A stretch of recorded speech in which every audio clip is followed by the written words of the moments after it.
What's up, guys? So today we're going to be talking about the Wave 1 Avengers, and I felt like I couldn't possibly do that without the #1 Hulkamaniac that I know. That'd be Mr. ValleyFlyin. What's going on, man? What's up, Khasino? I was not ready for that. Yeah, baby. All right, we're completely... Hulk is back. Hulk is back. Well, I was going to ask your thoughts on the Hulk rework, but so just real quick, we're totally improvising this video. But I'm going to try to touch on a lot of the questions I've been hearing, and if you think of anything that you've been hearing, I want to answer that in this video as well. But we're going to talk about what T4's, which version of the team you should run, how good are they now, how good is each individual character, all that. But yeah, so let's start off with how happy are you with the Hulk rework? I like it. I mean, obviously I would like him to be overpowered, like meta character, but he is a lot better. He has more health. He's more scary, and especially on this team, the damage that he does with all that extra turn meter by any of these Wave 1 Avengers getting attacked, he's going many multiple turns, so it gives him a lot of opportunities to go above and below that 50% health. So good. Absolutely. Better. And yeah, he as far as I'm concerned, he had like two major weaknesses after his last rework. He was slow, and he was easy to dispel his taunt. And now he gets a ton of speed whenever any Wave 1 Avenger gets attacked, to the point where, I forget, there was a certain matchup where I was trying to beat the Wave 1 Avengers, and I just couldn't because no matter what, like you had to attack someone, and it was giving speed to Hulk, and he was going too early and jumping in and taunting. And then the other thing is now he has that extra 250% resistance while he's taunting, so he's hard to dispel too.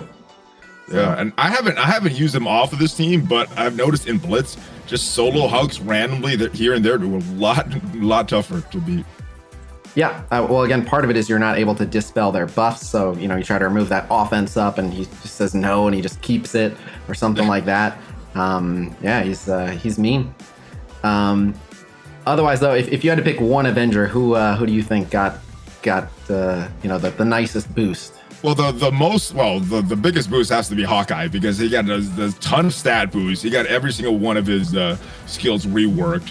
But I know you didn't ask the best. My favorite is probably Captain America after the Hulk, though. Yeah, that's what I was gonna say. Hawkeye did get the most the most changes in terms of like ability by ability, but Captain America is in such a good place now. He's literally the I can do this all day tank that we were hoping for. He can. He's got this all day long. So I guess we'll start with the T4's. A lot of people have been asking what T4's you want on this team, and speaking of I can do this all day, I think easily the #1 T4 that I recommend is the Captain America passive, because it just makes his block chance and block amount insane. He has, on a full Wave 1 team, he has 100% block chance. He's going to block everything except attacks that are unblockable. And his block amount is 45%. So just anything that hits him is going to get reduced 45%. He also has that 45% chance to resist debuffs, which is great. And then he has really good defense uptime. So generally speaking, when you're attacking Captain America now, he is taking like 70-something% reduced damage just overall. Nice. Yeah. If it's yours, it's nice. If it's the enemy Captain America, it sucks. Oh yeah. It's good. He's a pain. It's good for the character. Yep. So yeah, I love the new Captain America. He blocks a lot. And I always like, when you used to think of like, all right, who's the block tank? It would be the guy who's like defining trait is his shield. But for the longest time, it's been Mercenary Riot Guard.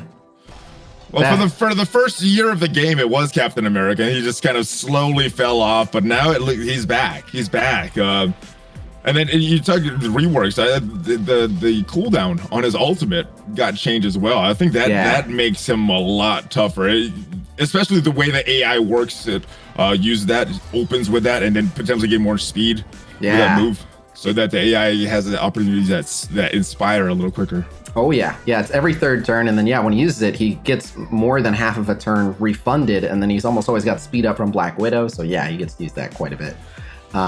It's pretty gnarly. Black Widow got a really nice focus boost, among other things, but getting that focus boost and always chaining is really nice. Always chaining as long as Hawkeye's an ally, but now Hawkeye is like a solidified member of the team. Like Hawkeye is a permanent fixture on the team now, so that's Budapest, nice. Baby. They got their relationship now, always assisting each other. Yep. Talking about the T4's though, the next one I really like is the Black Widow special, because it's all of their cleanse. They otherwise have no way to deal with debuffs other than to hopefully resist them. And so with the state of the game currently, there are always debuffs going around. And so with the exception of like the first time you press that special, pretty much anytime you press the Black Widow special, you're going to be removing a debuff and removing a stun or an ability block or an offense down or a slow. There's so many things, disrupted. There's so many good negative effects that when you remove it, you're in such a better place. So, you know what? I think I've been taking this one for granted because I did this one way back in the day as like a counter to Magneto, the Brotherhood. And I guess it's been going on for so long. I kind of took this one for granted as one of the picks because this is a good one. And you look at the team. This is really the only way that they could remove some debuffs from themselves. Right. And Hulk could do it for himself, but from the team. Right, exactly. It's the and you basically press that ability every single time it's available. So you get good value out of it. If you just pay attention within the matches to like how many debuffs you would be stuck with if you didn't have that, it's a big deal. And then following that, we got the Black Widow passive, always assisting on Hawkeye turn. Oh, it's really big because her assist clears a buff. So in addition to the extra damage, and she gets extra speed, which is of course always good, but Hawkeye only has damaging abilities. So no matter what button Hawkeye presses, Black Widow's going to assist. And so it's just a free way to remove a buff on Hawkeye's turn always, which is really nice. And then like it. Following that, we got the big one. It's the Hulk passive. Yes. You got to have it. My favorite.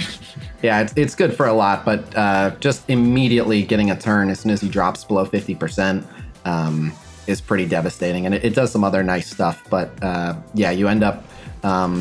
you get an extra, I think, 5% speed anytime a Wave 1 Avenger is attacked. And so you end up getting... it doesn't take long before you get a full turn out of it. I think every 4 rotations you get a full turn out of it. But it doesn't even take a full turn. Like, a third of a turn or a half of a turn can be enough to have Hulk go before someone instead of after, and allow him to get a taunt up and save someone's life or drop his ultimate and just knock someone flying. So... that's a big one. And then finally got the Hawkeye passive because him always assisting on Black Widow is also just a ton of free damage. So, but the interesting one for me, the only one that I think is like a really strong honorable mention is actually the Captain America Ultimate. And basically it just goes from him getting 30% speed bar when he uses it to 60% speed bar, which... it's a big deal. Now, he already has speed up from Widow 99 times out of 100, so it's not saving him a dramatic amount of speed, but the reason I couldn't give it a 4-star is I have yet to find a matchup where that speed makes the difference in terms of like whether they win or lose, but I'm still open to the fact that there could be one that we just haven't stumbled across yet, or that one will come up. See, when I saw this one, I thought this was better for the AI, like if you're going to use this on defense, because the AI normally opens with that shield throw instead of the Inspire, which is normally the correct move to open with that special instead of the ultimate. So the AI opens with that, then they get that defense up and that taunt up. I thought this was more for the AI rather than player-controlled team. Yeah, well, you're absolutely right. It is. It's much better for the AI because it allows, especially after that Widow speed up, it allows Captain America to get to his taunt like towards the end of everyone's first turn, a little bit after, so he's more like in proper timing with a tank. But I don't love them on AI just because I don't think they use Hawkeye properly. You really have to aim a lot of Hawkeye stuff. You want to make sure you're dispelling and rewinding the right people and blinding the right people. The Widow stun, I like to aim. The Thor stun, you can aim the primary target. The Iron Man ultimate, if you're using his version of it. I don't love them on AI. I don't think they're bad. Where do you love them? Let's talk about that. How good are these guys in different game modes? Well, so that's a good question. So the original version of the Wave 1 Avengers, the interesting thing so far about this team is there's obviously 6 members and you can only run 5. And what we found is that it actually literally matchup to matchup, sometimes Thor is better and sometimes Iron Man is better. Basically, if you like against X-Force, Iron Man is better because he has that unavoidable AoE every third turn and you can just open up with that. Whereas like Thor has that thrown weapon chain, and as soon as one person dodges it, which on X-Force is like most of the team is going to have an evade or just might dodge, then you get no damage out of it.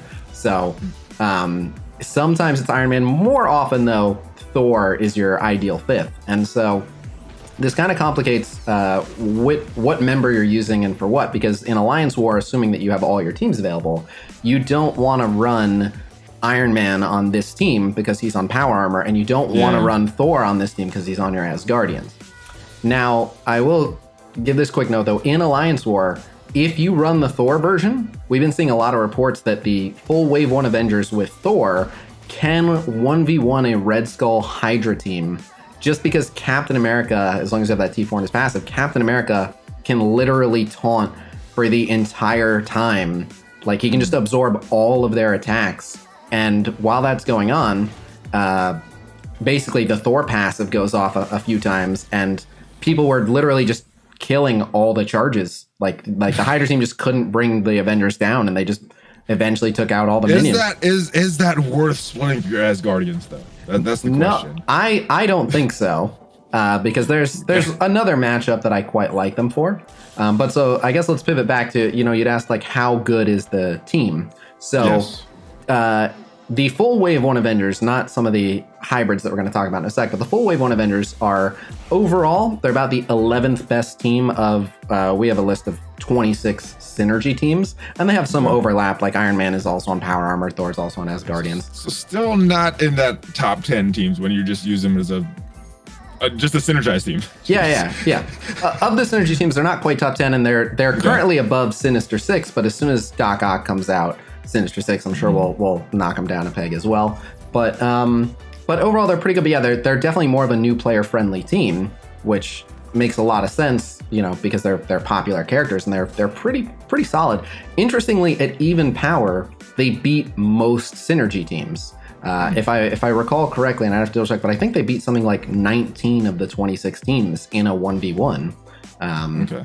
Now that's not super helpful because like that's not necessarily true in 8.3 of Blitz. Once you're punching up big amounts, there's some of those teams that they can't take on, and in War with certain war bonuses, there's some of those teams they can't take on. But just pound for pound as a team, they're above the halfway mark, so they're in a decent spot. That's good. They're the Avengers. They were in such a bad place before. I'm glad they're at least in that top half of teams. Yes, they're above average, and so that's good, and that's what you want from them, is just for them to be above average. But I don't think that this team is necessary for anything, and I'm not seeing any particular matchups where like they're this crazy unforeseen counter. But so the main questions I've been getting asked are like, for Blitz, who are you running?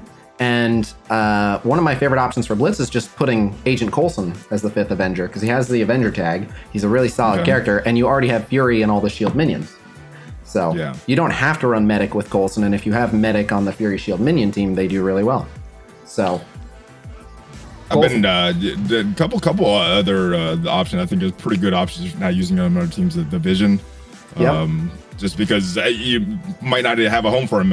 Remove after he's got off of power armor. Ant-Man, I don't know if he has a home. He'd be another one without a home. Captain Marvel, because of that military tag with Captain America. Captain Marvel. Shield Trooper might not have a home, so... Well, I would say you want to try to go for someone with the Avenger tag, and Captain Marvel doesn't actually have the Avenger tag. Like, she's good. If you put her on the team, they'll perform well. But yeah, she's just good. She's just good. Whatever team you put her on, she's good. Yes. But I think she's low on my list of like who I would try to put on this team, because you want to make sure they get that tag for that 100% block chance. Well, that and depending on the game mode, like especially Blitz, you want to make use of someone that otherwise you're not getting a lot of value out of. So like you'd mentioned, Vision and Ant-Man right now are both kind of on their own like revived old tech team, which isn't crazy important to have either of them on. And then the other option is for the people that aren't running the full Wakandan team. Black Panther also has that Avenger tag, and you can set them up for some nice kills. Yeah, that's where my Black Panther might end up when I split up away. I'm still running them as a full team in Blitz, I might be splitting up in Blitz as well soon. Yep, I'm using Coulson and Blitz for now. And then for War, because this is the other question. Again, like they're not a crazy must-have War team, but they do get the extra health in War. So for me, the matchup that impressed me the most, that I was surprised they were able to win, was against the Young Avengers. The Young Avengers are, if I'm not mistaken, like the 6th best team overall, and that was assuming that it was the Captain Marvel version of the Young Avengers. Okay. They're a serious team, and we've been running into them more and more in War, where they have Captain Marvel, and Go ahead. Now, when you're talking about facing this Young Avengers team, who was your fifth for this Wave 1 Avengers? So I actually like Ant-Man because you have the speed up from Widow and the slows from Ant-Man, and then you have that 2-turn ability block, and you have more buff clear and buff steal. More slows from Hawkeye and blinds from Hawkeye. It's just Yep, I like it.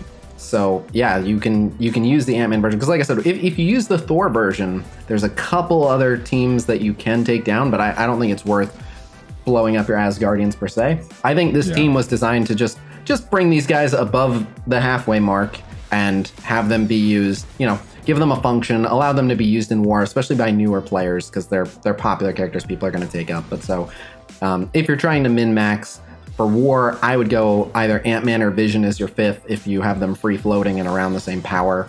And I like to hunt down those Captain Marvel Young Avenger teams, and they do really well there. Even if Captain Marvel deletes someone, pretty much once Captain America is up and taunting, nothing can really break through him, and you can eventually focus out Squirrel Girl and take that team down. And it's always fun to focus out Squirrel Girl. So I don't want this video to go on forever, but I figured I was gonna be talking about Hulk. I'd have you on for that, and been getting so many. I appreciate it, brother.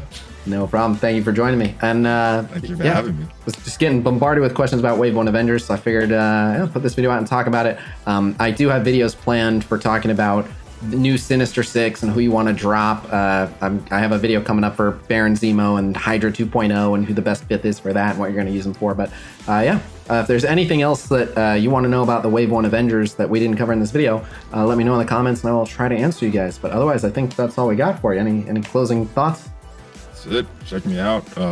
YouTube and Twitch every morning. Yep. Check out ValleyFlyin, YouTube and Twitch every morning. I'll put a link to his stuff in the video description below. And on that note, we will see you guys real soon. Until next time. Peace.